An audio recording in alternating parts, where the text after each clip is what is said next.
I got MTV banned from Applebee's. They finally took me seriously after being in Jackass 2. It's like the Mighty Gooey Ducks. Been all over this planet riding motorcycles and how to break your neck doing a loop.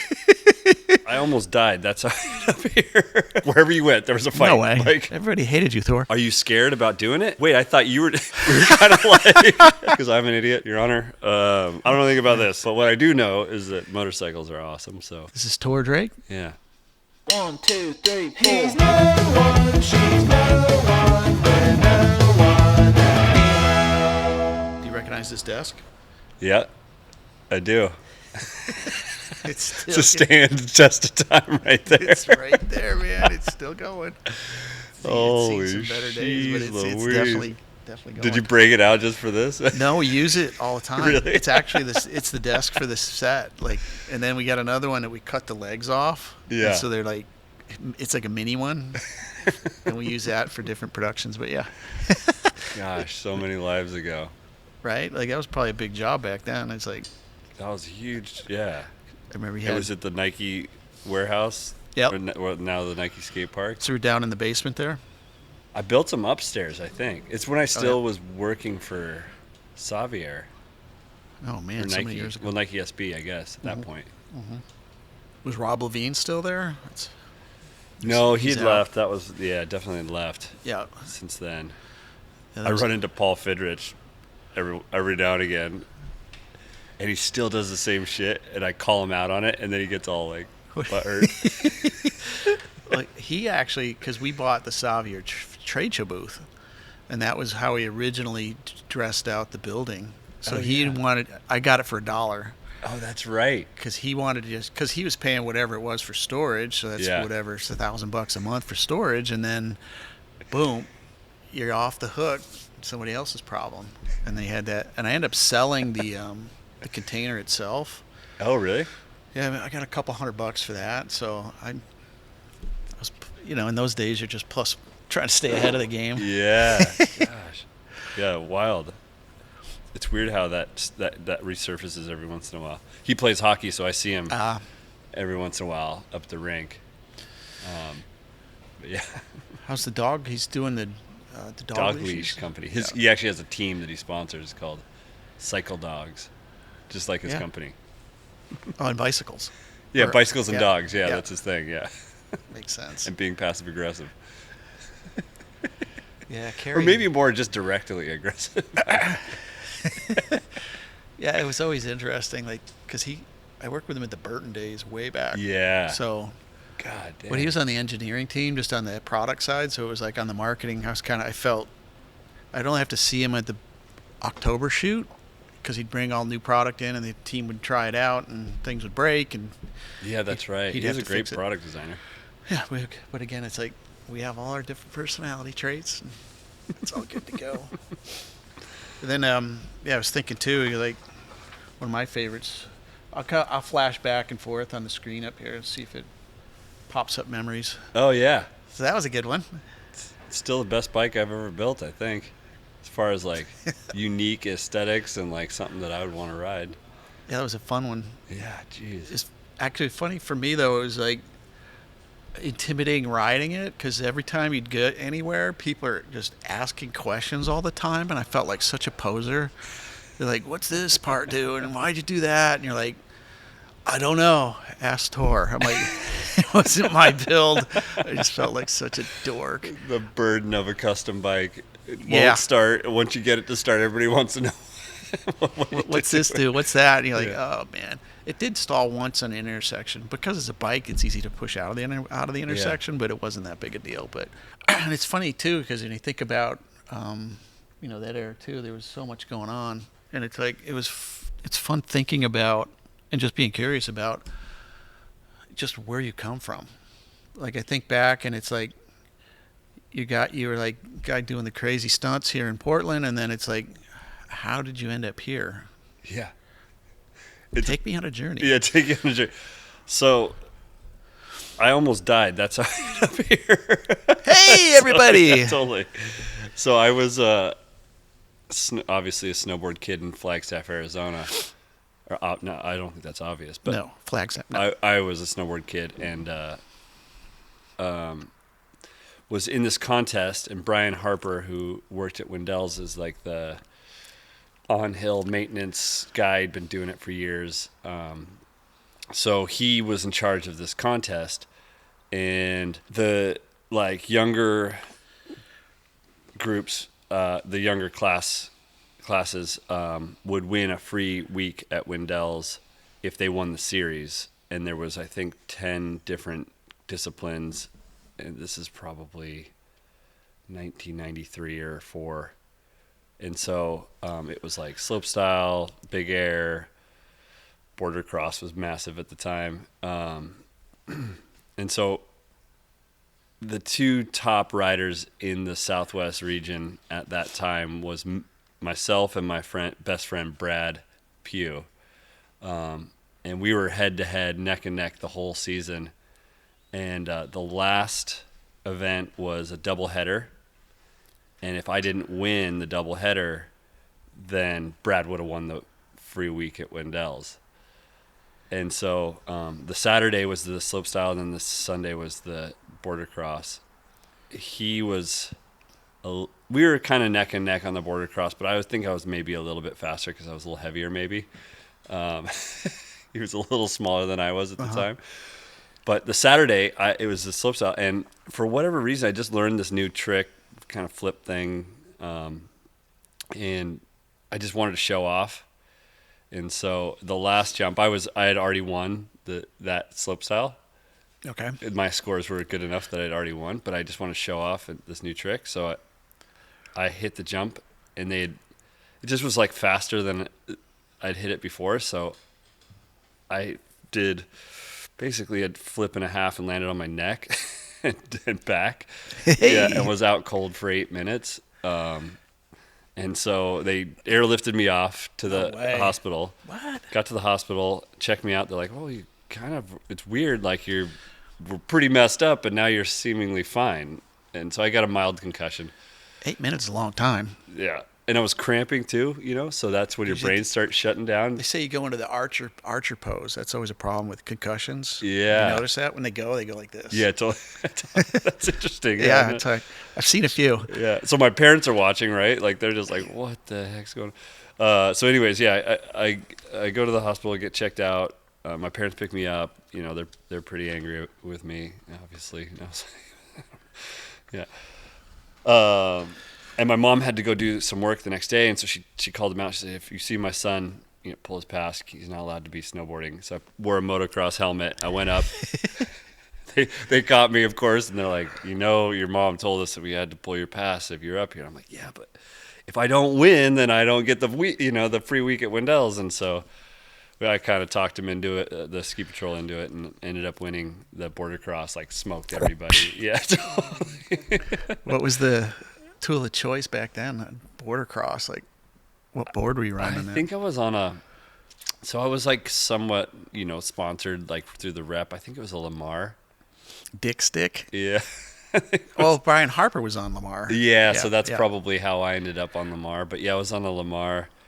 It was Lamar and M3. So anyways, ended up winning. And then Wendell, being Mr. Wendell that he is, was like, well, it cost me the same amount to buy this kid's passes for a week or buy him a pass for the whole summer. So why don't you just have him come up and work for us? We'll pay his room and board, and he get a free pass for the whole summer. So at the age of 15, my mom signed my guardianship over to Brian Harper, and I moved up here the day school got out and was here for 3 months, like at the summer camps, digging half pipes the old school way. And Heine tools. Yeah, Heine tools, totally. Yeah. And then, I found the mecca, right? Like it was snowboarding and skateboarding and motorcycles and all summer long. It never got dark. It was like a kid with energy's absolute dream. So I just found this thing and I stuck with it. I worked there from 94, 95, don't remember, till 2000. And then that was the year my high school was over, and I just basically, the day the high school was done, I moved up here. I hadn't turned back. You knew what you wanted to do. Yeah. And then it's like, well, let's back up one though. It's like you're 15 in this helicopter parent world. You're a dad now, right? Yeah. Your son was to come to you today and say, "Hey, sign off on me. I'm going away for 3 months." Or what would you do? I mean, I can't even believe it. I mean, the next year I drove up there. I bought a truck with like winnings that I won in in snowboard contests, and I bought a truck and just drove, like 16 years old, and using a map. Like no cell phones, nothing, just gone.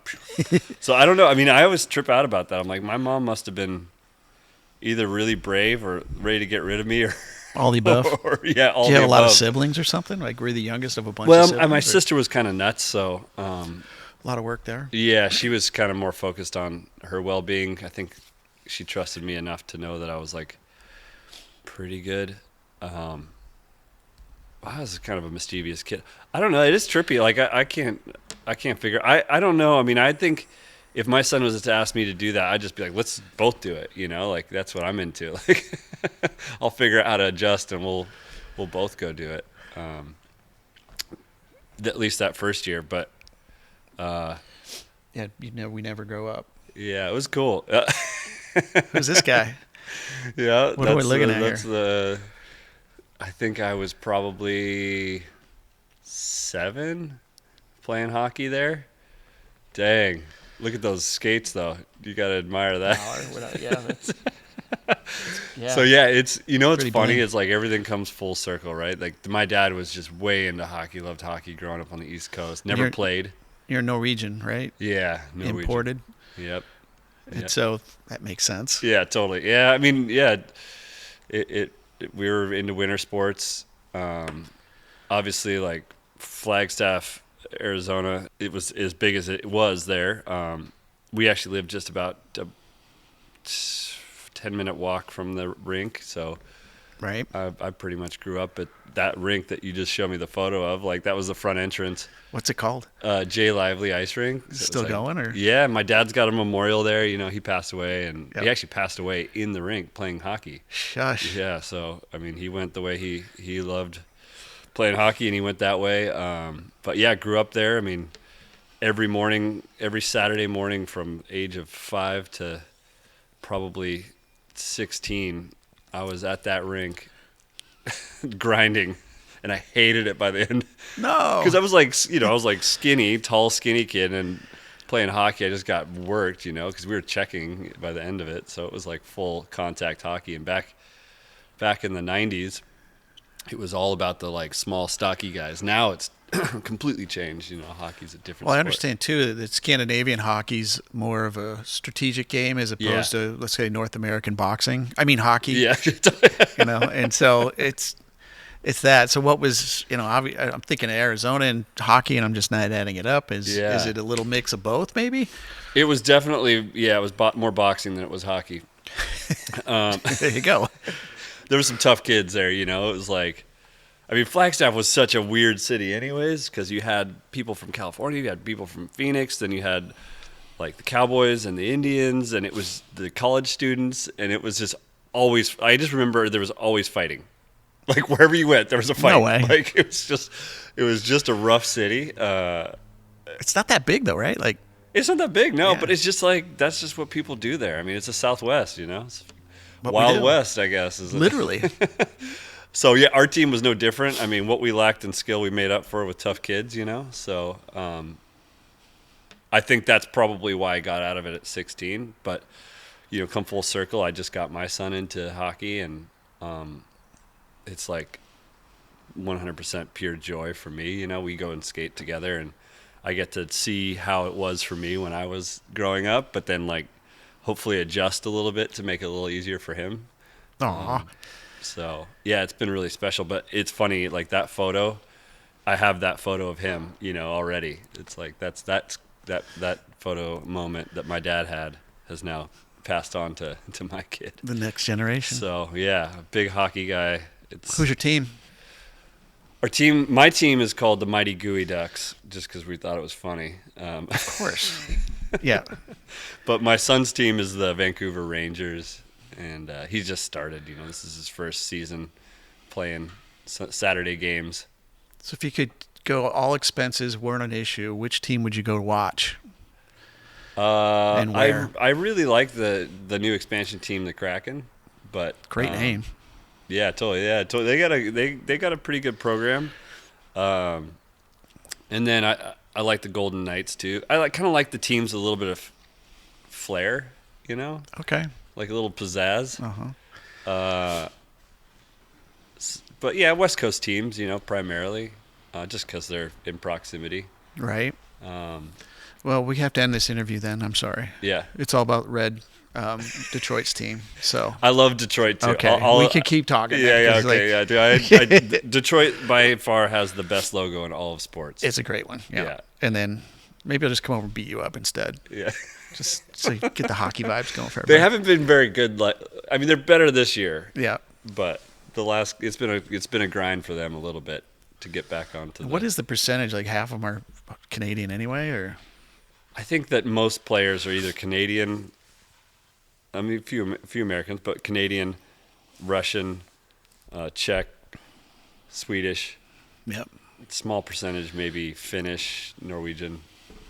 all tougher than nails. Man, you gotta be tough to play, especially now. It's like the amount of speed and skill that professional hockey players have is just insane. Yeah, I was watching it in Vancouver, and then, as a layman watching, it's really hard to follow the puck. Yeah. And I saw they tried to do technology once to make it Oh yeah, better, the but little lightning puck. Yeah. yeah, it kind of didn't work. But yeah, Are you a hockey guy? not at all. No. Like, grew up in Syracuse, and there was definitely hockey, but I wasn't that. I was too small. It's Yeah. like football and soccer. I was soccer more than that, but yeah, we'll leave that to the professionals Yeah. and people like yourself. I'm not So you get up here, and now we got working probably your best job ever, working the pipe, right? And then yeah. end up down in Portland.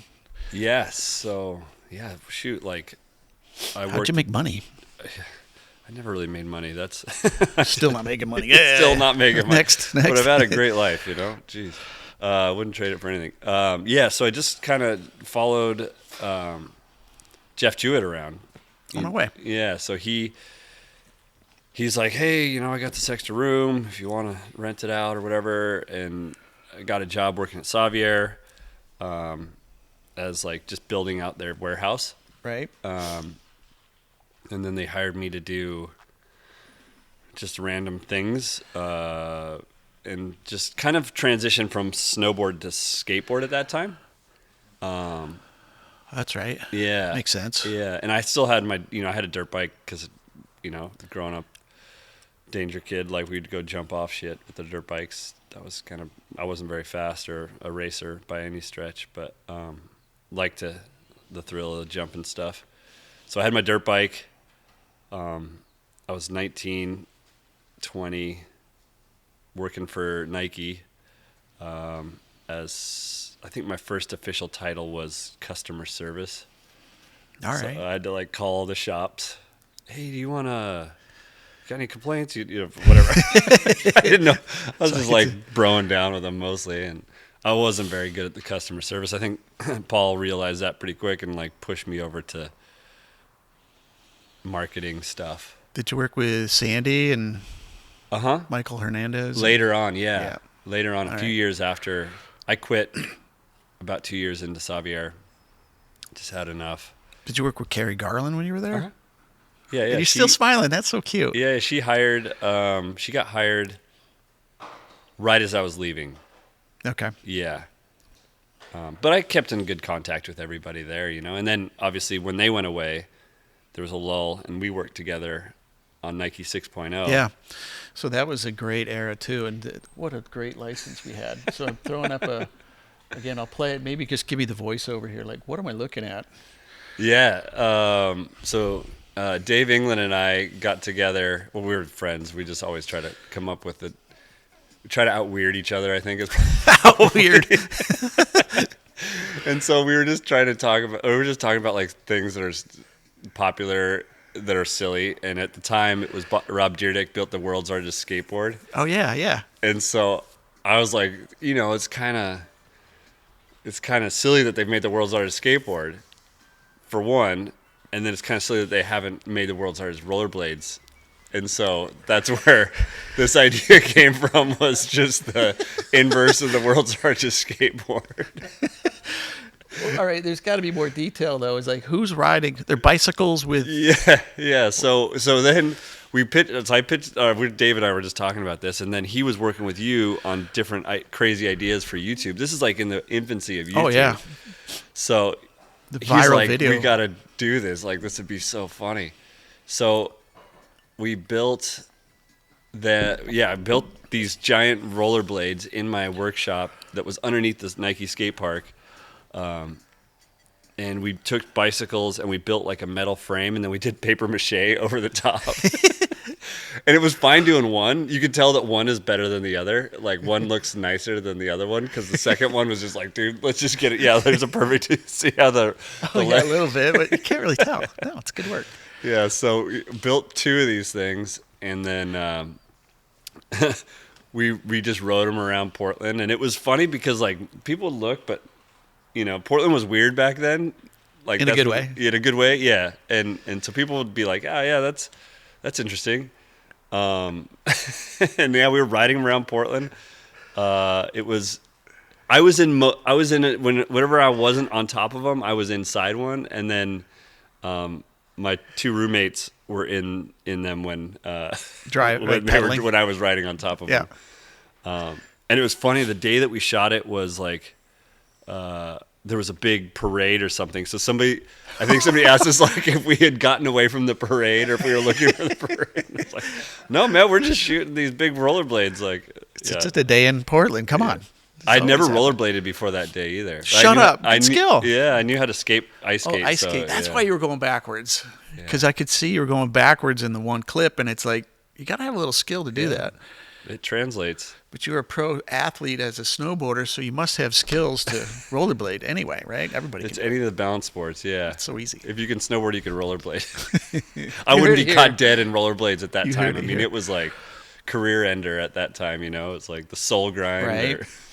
But then there's like, it just gets better. I think, tell me more about that 6.0 era and then working on, it was called Illville, and it was really trying to make, today is just a viral video, and then building content. Everything kind of translate, but this is literally like 20 years before, it feels like 20 years before what we know today.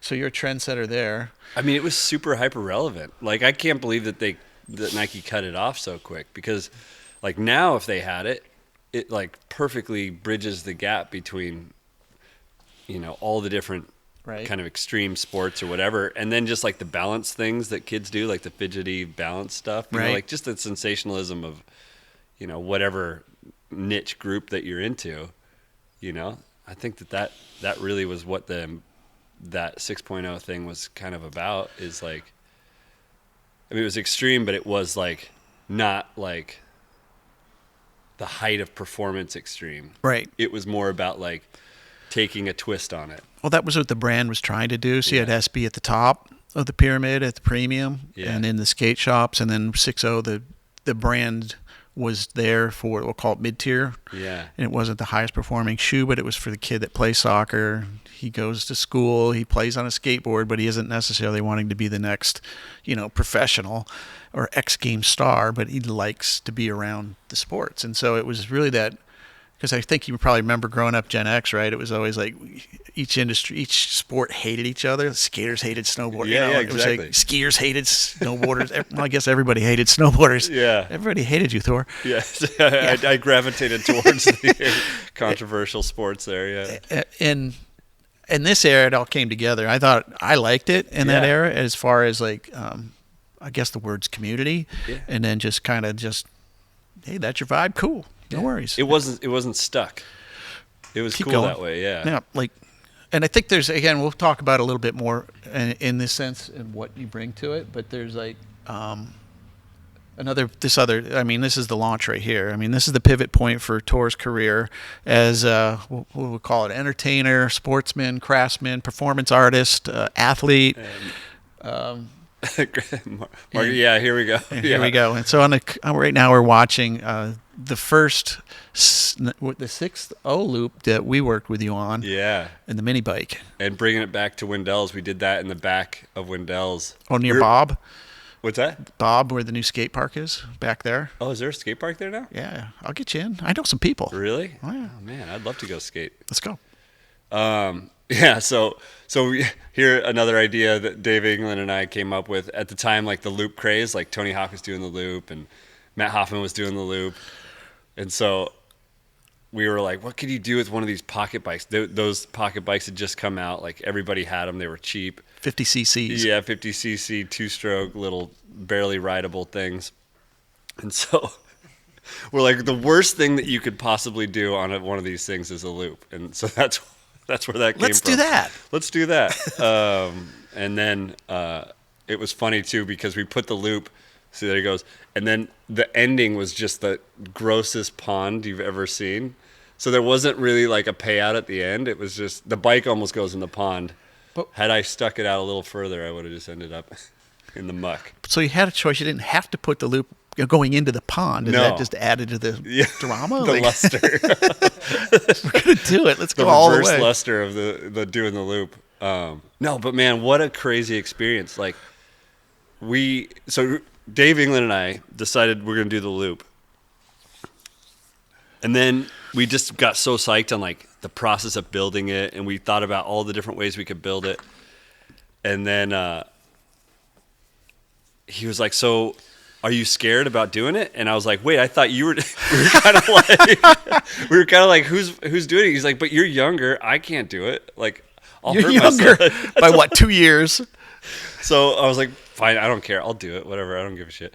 And then I looked up, like, the internet was this crazy to think the internet was just barely started. So I like whatever searched, maybe probably was Google or something, but searched like doing for any insight on how to do a loop. And the only thing that came up was how to break your neck doing a loop. And I was like, oh, this isn't good. This isn't going well. I've done that before. It's overrated. Well. And so Dave England, I remember he picked me up in his Lincoln Town Car. It was this big old funny car that he had, and he's like, "Hey, you want?" Because I was pretty somber. I was just like freaked out. He's like, "You want to listen to any music?" And I was like, "I don't know, Morrissey." So we just listened to Morrissey from Portland all the way to doing this, and then I had to like psych myself up, and then he's like, "What are you wearing?" And so we went to Goodwill. And I think I bought acid wash jeans, and then that life vest for protection. For protection. Oh, it makes sense. Okay, connects the dots. Yeah, we painted the helmet pink. And a little fact that I left out was I built the loop too. So, we were so psyched on doing it, and I didn't know which way to build it. I was just like, do we this way or that way? Hard to think about. Like, I mean, nobody had done the loop at that size, at that time. On a mini bike. And like we didn't know anybody who'd built one, so we were just kind of like, I mean, I built skate ramps, so I knew how to build a skate ramp. So it's just that times around. But then like, which way do you go? Like it felt weird to go that way, so then I decided to go right. Is it like a goofy regular? I think kind of so, thing, maybe on a motorcycle. Yeah, it's like kind of natural and natural. And I don't know which way would be easier. Honestly, now that I've done it a couple times. You're still alive? Yeah, still you alive. You can try again. But the craziest thing, it took me 11 tries. When I did it the second time in Jackass the movie, here. I was talking to Matt Hoffman, and it took him exactly 11 tries. And we went through the process together. We were talking. This is the first time I ever met Matt Hoffman, too, and I was like... Starstruck? Yeah, a little bit, yeah. Okay. He's cool. He's a cool dude. Super cool. So we were talking about it, and both of us, sort of trained by physics, not learned how to do physics. Physics by experiment? Yeah, physics by experiment. We, like, both got caught halfway through because... If you think about it, you're just going one way, because especially if you're designing it, you're just going one way. But if you're riding it, when you get to 90 degrees or 180 degrees, you have to actually turn the opposite way to come out of it. And so we kept going into it and then just like getting lost in the oblivion. Zipping out the other side. Yeah, you just fall over to the side. Yeah. So, Okay. When you get to halfway, you actually have to flip from one side to the next to come out of it. And like, it just didn't process for both of us. And we're both just like realizing this at the same time, like, fuck, that was crazy. So it was really tough. I mean, I went too fast. I went too slow. Oh. But the biggest thing that was the hardest thing for me to figure out is how to get through and turn halfway through to come out of it. And then I learned how to do that, and then I'd get stuck in it. So there was like an overlap of like 3 inches where the loop spiraled and came back on itself. Yeah. And somehow I would turn too hard and then go back into it. So I was like... Into the wall. Yeah. Full G-forces. Just going... Yeah, it's really confusing to say, but you'd go in, and then you'd turn, but then turn too much, and then you'd get stuck in the loop. So then you're going back through it again. Don't try this at home, kids. Yeah, don't do it. But again, I think would you say that's sort of a catalyst, a launch for the tour that we're just talking to today? Like, because then this came out. Now we're starting to look at they didn't the Jackass 2, and then I found one of these. I definitely want you to have you autograph it for me. Oh, dude, $2.99. That's a deal. $2.99 for the DVD. I think that's what I got paid for doing it. Oh, here, sign it for me. Awesome. Yeah, thanks. You gotta get Dave England on. That guy. That's amazing. Yeah, if Jackass hadn't come around, would we not talk about Dave? Poor Dave. And in this one, I even put a loop in my signature. See, it's just a launch, right? You can never run away from it. You have to. And at least they don't have to go on tour and do it every city and get upside down again. But man, that's cool. I was so hungover when I did this. So we're watching the Jackass 2 clip, and again, it got pumped up, and then Tremaine and the team kind of adopted you. Yeah, that was cool. I mean, basically it went from 6.0 to, this is incredible. In fact, my parents really weren't like super proud of me. They were just like, this guy's nuts, like he's doing his thing. And then when this came out, they both were like, they were like, you finally made it. And I'm like, did you see the name of the movie's Jackass 2? It's like, It's going to disgust you guys. Like, you guys are going to be so bummed. So that was a big moment. They finally took me seriously after being in Jackass 2. My 15 minutes of fame. I spray painted my name on the side of the ramp for some reason. I saw that. Yeah. I don't know why. And it's funny how they give it to Danger. Yeah, at the end, and then he didn't figure out that you got to turn left upside down, and then yeah. And again, it looks like you came out of it just the same. So congrats, you got it. Yeah, totally. The rest is history. Oh, I saw the tag. Yep, there you go. Thor. Yeah, my head stays in the same spot. You can notice that right too. Here in the middle. Yeah, right in the middle. Yep, that's sweet. But you figured it out. So again, that's the athletic part of your genius. Is like you're combining all of it, right? Because you've got this mechanical thing to build it, and then the physical genius to get it to think about going upside down to actually do it, and then the creative gene to go, hey, what if we make a mini with a motorcycle and do it, because it'll definitely be on trend. The second one was easier doing the loop, but then it was like pretty nerve-wracking because Jackass 1 was a pretty big success. Right. So I was like, I wasn't really starstruck by all those guys because they're pretty nice dudes, but I definitely didn't feel like I was in the right place. Like I was part of that whole thing because like it was essentially my idea for doing the loop anyways. But I just definitely felt like way out of place and like pretty nervous. Aw. Yeah, because I think I was only like 25 or 4. Like, those guys are funny. I wasn't funny. I was awkward.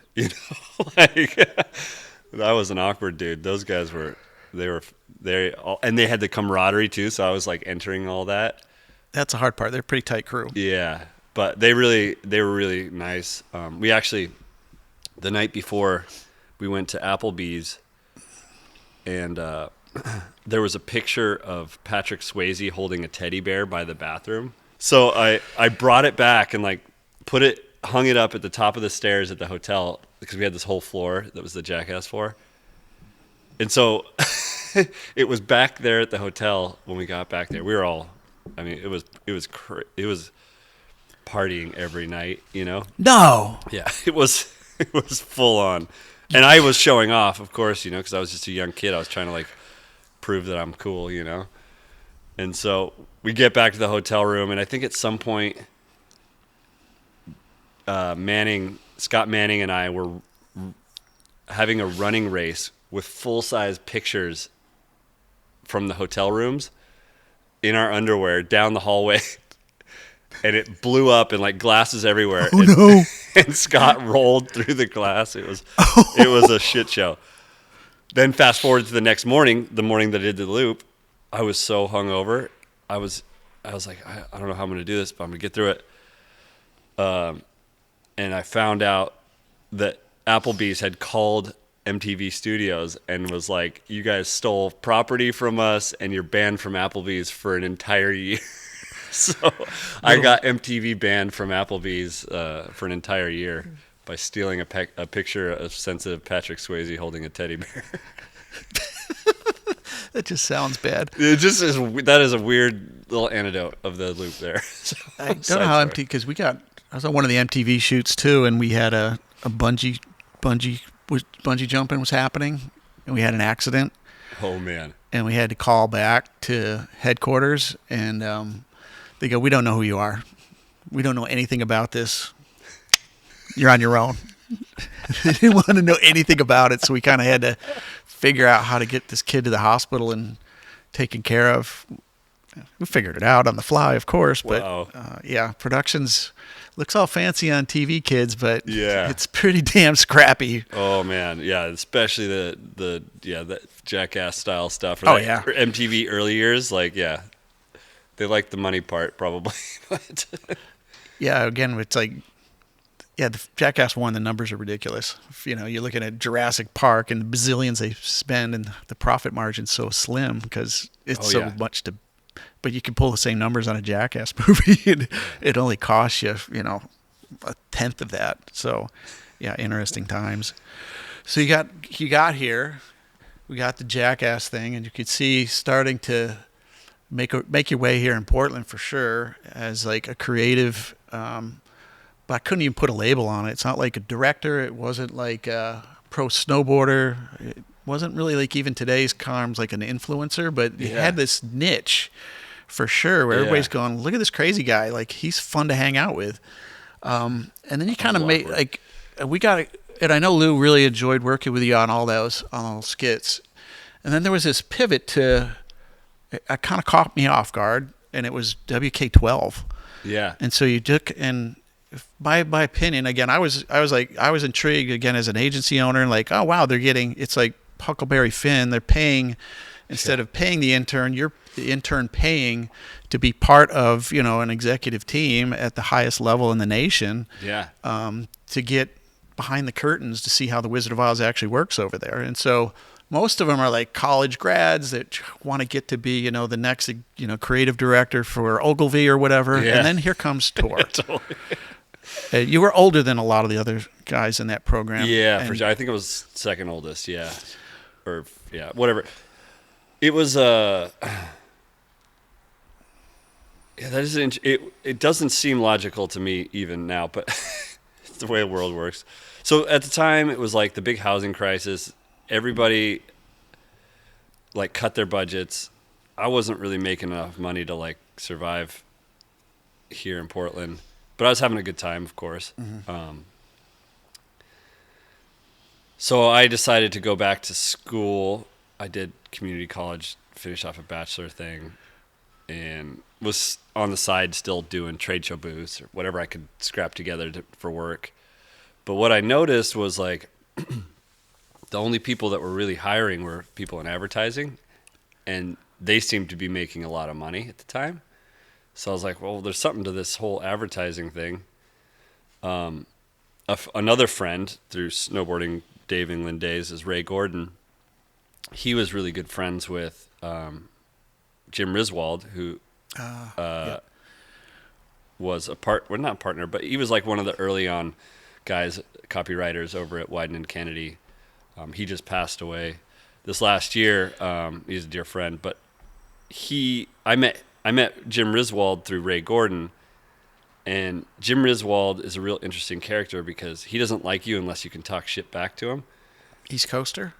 I don't know, just a weird guy. I like him already. Weird guy. So he would say something completely off the wall, and I had no idea who he was at the time. I was just some, kid that launched himself off shit. Like you said, I was pretty loose. There was no real defining tag for me. But we'd go get beers, occasionally with Jim, and he'd say something stupid to me, and I'd say something stupid back, and we'd kind of riff on that for a while. And he was kind of at the end of his career as a creative director, executive kind of position, and so they asked him to come back as a teacher for this Wyden and Kennedy 12 program, and I didn't think there was a chance in hell that I'd get in, because I've always been told that I'm kind of not very good at school. And you play hockey. And I play hockey. Yeah. There was no, play hockey, snowboarder, skateboarder. There's not you wouldn't really be like, that guy's, He's executive material. He's ready for the marketing world, But I put in my application, I submitted all the stuff, and I got to the last round pick, and I guess I just didn't care enough, and that was how I got in. I was like, I don't really care. I'll get in if I get in, but I didn't really put any pressure on it. So I just submitted stuff kind of half-assed, and I think that they were looking for somebody in my position that had worked in advertising, around advertising, but was more of a creative builder type person. To round out their team. So I kind of fit the mold in what they were looking for as a team. So the Wyden and Kennedy 12, for those who don't know, is you basically create a mini agency inside of this big agency, and where there's shortcomings because of lack of knowledge or skill, the big agency will help out. So we're working with real clients. We're paying to be there. Lots of money. And then we have these teachers that are kind of industry professionals, people that have some prestige. It was, Jim Riswold as our lead teacher, and then there's a couple teachers that are pretty high profile guys now in the advertising world, but. Basically, we just worked on real campaigns, a lot of really weird stuff. We pitched to Devo, we pitched to the zoo.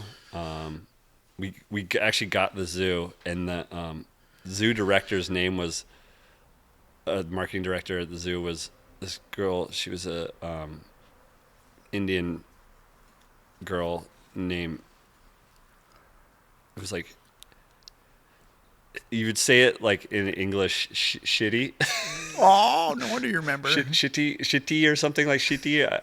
But I would always misspell, and so it would just say shitty, because I'm an idiot, Your Honor. So I was not a very good at the details in the client relationships realm. But it went through this whole program. And it was a pivotal moment in my life. My father had just passed away, just done the Jackass thing, was kind of looking for some direction, the next thing, and that opportunity presented itself. So I went through the whole program. I was still working full time, still doing all the, little side projects I could get a hold of. And I got a few extra from that White and Kennedy job. I built some like remote control robots and all kinds of weird stuff, you know, on the side. And then I was doing the Holden trade show booth, which is how. So the fact that I was working full time, doing all the stuff that I used to do with the creative building, and that I was in this agency was sort of how the One Show came around. And that's where we start to go. It's Yeah, like, and that's where this is the journey, right? Yeah, this is the next turning point. Yeah, so this off of Tillamook, right? Is that where the yeah. trade show booth building company was? Yeah, well, that's where I built it because it was the cheapest place I could find to rent through my network of friends.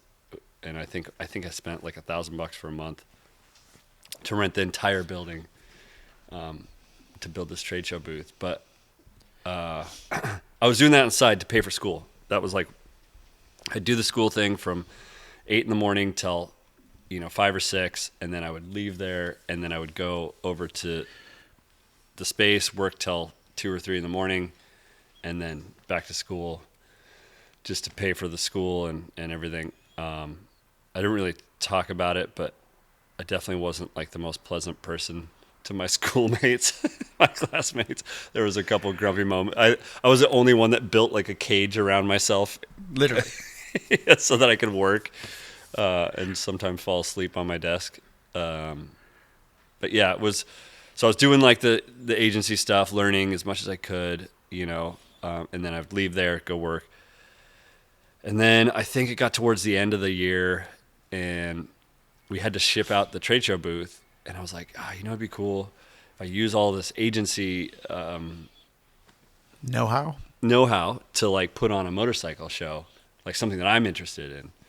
So I got some of the graphic designers that were in my class to help me design the poster, and then had one of my friends, my roommate at the time, actually draw up the bike image.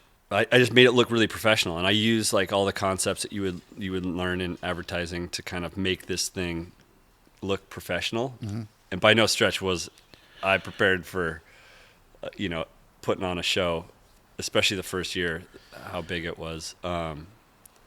So yeah, I basically crafted this whole thing using free resources from Wine and Kennedy while I was supposed to be doing other work. I was designing my own show. I was still doing the other work, just not very good. I wasn't really good at doing I think it was like Target Baby is what we were like trying to pitch to Target. I was like, I don't know anything about this. Yeah. But what I do know is that motorcycles are awesome. So I put together this like little thing that went off. It was like, we shipped the booth out. The next week, I built all the bike boxes out of the old crates from the booth, and I bought like as many clip lights as I could find for $100, I think, and then took my stereo from my house, hired all my friends to like do the bar. I had a friend that worked at Paps. He gave us some free cases, and Stevie Nick or Sticks. Yeah, I think you know him, maybe not. Anyways, but yeah, he sent us a beer, and this party was just magical. It was like the idea resonated. It was a proof of that. Advertising marketing does have some weight to it, right? And so I used this. I just used what I was learning to do it, and it kicked off that first year. And then in the background, CC had kind of started as just like this it was an idea. I'd built one bike. It was fun, exciting. I was not very good at building bikes, so it was like I could tell that's what I wanted to do more of. And that's where that SR500 comes in, is it? Yeah. That was a CC, right? That was the first job? ever CC build, Yep. like official, So yeah, that first bike, built it. It got some good attention. It was really way outside of what the normal thing in motorcycling was at the time. Right. It was like either race bikes or like the Fat Tire Flame Skull Orange County Chopper bikes. And I just that was not my vibe. So at the time, now I'm way into those things. Just kidding. Well, it's interesting too. Again, there's two brands. What I'm hearing is there's two brands in their incubation, and we'll go with One Show first, and then there's a new role I think I see rolling into at that point too. Is like it's almost like the head of the circus, right? Like got everybody Yeah, going, Willy Wonka. literally, and it's like. Because I think that what you brought to it was this ability to bridge across gangs. I don't know. We'll call them gangs for this point. But again, it's like in some of the later shows I saw, it's like literally you had gangs in one side, and you got some trans girl with a build with it's got a car engine on it, and it's like then you got the Vespa dudes over here, and then you got. I mean, there's just such a breadth of different type of personalities all enjoying that experience. And I do attribute it to you going, this is okay. You guys, you don't have to want to, sit in your silo and grumble and rip. Yeah. You can get out and enjoy different aspects of motorcycling. Yeah. Why? I mean, that's the unique. Again, with any brand, you have to have something unique and differentiating, and this is, I think, the core and the seed is whatever was in your head there, and how did it get translated out and translated? Because I've heard haters too, is like, oh, Thor, he's such a jokester, and he makes fun of it, and they don't think that's credible. You can argue back, and then no, that's my favorite thing is when somebody doesn't understand it, and it makes them angry. Yeah, uncomfortable maybe. Yeah, maybe it's uncomfortable. Yeah. It's not my favorite thing, but it's definitely a byproduct of, challenging whatever, Well, if you're doing something good, there's going to be a hater, right? Like that's unfortunately one of the measuring points. There's for sure. I mean, I think if you just do anything, there's just going to be somebody that says something, whether it's something good or bad, and that's okay. You learn how to deal with that.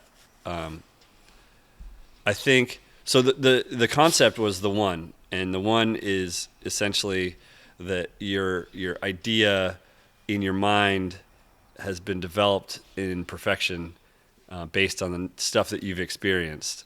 So like you as a motorcyclist maybe hone in on one style of bike or many bikes, but you use all that knowledge to like kind of put together one motorcycle with that knowledge. And so that's the idea of the one. So that resonated with the different factions that are in motorcycling, from like chopper guys, to race guys, to, kooks like me. We just kind of like went down a path. And so that's why it was like really open. And then for me, the most entertaining thing was like being the bridge, that brought people together, because then you get to see like what happens, then you're kind of like, it's like, it's no different than building anything out creatively. You're putting things together that don't necessarily go together, and you're doing it with creativity. So it made sense to me. I didn't really overthink it. I probably should have, but I think a lot of people did. They overthink that. They're like, well, we can't have the drunk moms with the biker gangs. Like, sure you can. Well, it turns out you sure can. Yeah. But yeah, no, it was just really, it was more about the joy and passion that you experience with motorcycling. And motorcycling is such a unique type of person because they're very antisocial. They're inherently dangerous. They're like, so there's just like a mix of stuff that really kind of like was like, this is me. Like that's what I'm built of, So I was like, well, I want to get more into this. And I mean, I've traveled the world. I've judged contests for BMW. I've ridden Harley adventure bikes in their ads. I've,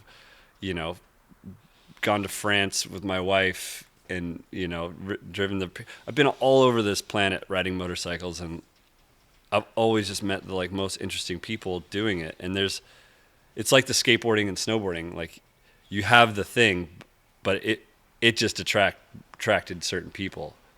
So it was just more of like, that's what you did together, but then you could talk about anything. And growing up in snowboarding and skateboarding, like you were counterculture. So like if you met anybody around the world that had a skateboard, you could go up and be like, that's rad. You got that deck. Like, Yep. why did you choose that one? Can I sleep on your couch? Yeah, totally. So it was like really like it was that like upbringing of skateboarding and snowboarding that helped, inform all of my motorcycle experience. The one show, and then whatever happened after that, CC. And yeah, I mean, as far as like people who don't understand it or don't like it, like as you age, you just start to say, well, it's not for everybody. And I'm just doing things based on how I would do them. I'm not doing things based on how you would do them. I don't know that I don't know how to do that. So I'm just doing things that interest me, and I'm a bit of a goofball, and I like to have fun. So I really try to infuse that with, everything that I'm doing. And I mean, 16 years into anything, like you got to like try to enjoy it where you can. So that's why, like, if somebody's like, hey, doesn't take it very seriously, I'm like, well, I take what I do very seriously, but what I do isn't very serious. So like, I don't know what you want me to do here. Well, that's to your personality as well. It seems like you're kind of not like hey, I have to be the center of the stage and be that guy. And I've always wondered with, I guess your secondary character or your secondary brand is Bert. Oh yeah. Furnace. Like, is he actually kind of help take some of the heat off of? You can kind of live vicariously through Bert and be the goofball there. And actually, that's probably most accurate because I was pretty shy, believe it or not, pretty shy. So whenever my wife and I, we were girlfriend and boyfriend at the time, would go sing karaoke, I would just sign up as Bert Furnace because I didn't want anybody to know that everybody remembers Thor. Like, and I sucked at singing karaoke, so I was like, I'm making a fool of myself up here. So it was always Bert Furnace. And then we were trying to do a commercial like this one for the One Show, and I was like, Bert Furnace is the perfect name for this character, like. That's so random. So yeah, it's like a caricature of taking, design cues from people I've met. My grandpa, like he's in there, like my roommate from Detroit, he's in there, like. So it was just kind of like this goofy character, and really awkward. Like I'm really awkward too. So like whenever we do the character, people are like, is he just being awkward or is this awkward? Yeah. Right. You can't tell. That's good. And it's truly that I'm just really awkward. Like, so I'm not being awkward. It's just like, it's so awkward for me, but I'm also just like putting it all out there. Like, right. My hairline's receding there, and We love Bert. a little drunk, maybe, you never know. You don't. But the other one too, again, with the show is like, again, you mentioned 16 years. You just got back from Vegas. Yeah. It's like here's a weird one. Is like just an observation. Is like, you ever notice, like, because you've talked about skateboarding, we're talking about Vegas right now. It's like, NASCAR, like all these things that were illegal or dangerous end up influencing mainstream culture. Because like NASCAR was running liquor, and now it's a race thing, and Vegas was like the Sin City, but now it's like you go there for sporting events, and it's just so set up for it. And so why do you think people are so attracted to danger? Like Billy the Kid. It's fun.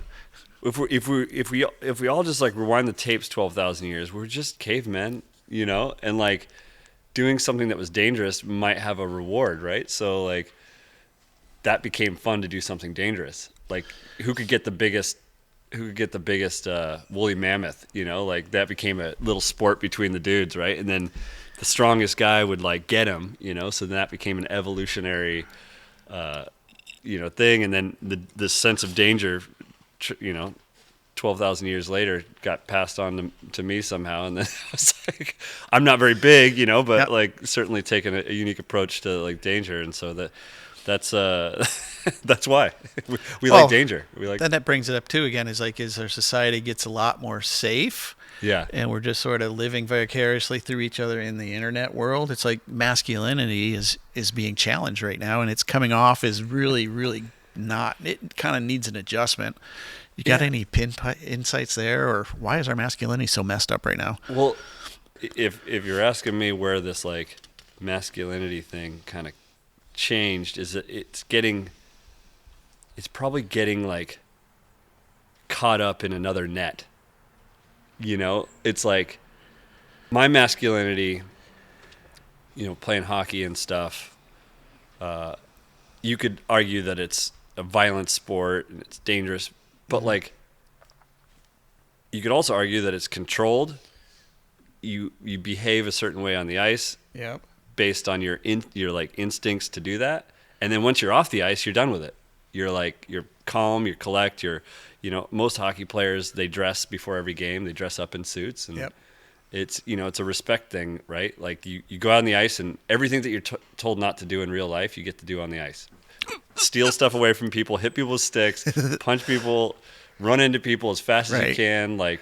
And it's all to trying to get this little stupid, you know, black piece of plastic behind a guy with like padding, you know, like it doesn't make any You should sense. be in sports commentator for hockey. Yeah. And yeah. But then it's like, you pull back a million miles and it's like, that's what men were, that's the evolutionary process of men was like, to go out and hunt. Yeah. And get the food. We've lost that. Obviously, we don't have to do that anymore. Now we just got Joe Rogan to imitate. Totally. That's it. I know we're a little bit lost probably as a species, but I think that if we just acknowledge where we came from, I think that there's probably an answer as to how to address those situations. Well, you got some big muscles. You're looking masculine. Your lady's cool. She's believing it. So it's all good. You got the procreation thing figured out. I don't know. All right, let's do a speed round. You ready? Yeah. This or that. Here we go. Vintage bike or modern motorcycle? Modern. Weirdly enough. Hey, that caught me off. Coffee or beer? Beer. Riding alone or riding with friends? That is tough. I think friends. Only you know. That's the answer. That's Friends, a correct answer. Building custom bikes or restoring a vintage bike? Custom. Okay. I love it. And then Harley or Triumph? Harley's the king of cool, but Triumph is pretty close. I'm gonna have to go with Harley. Weirdly enough. All right.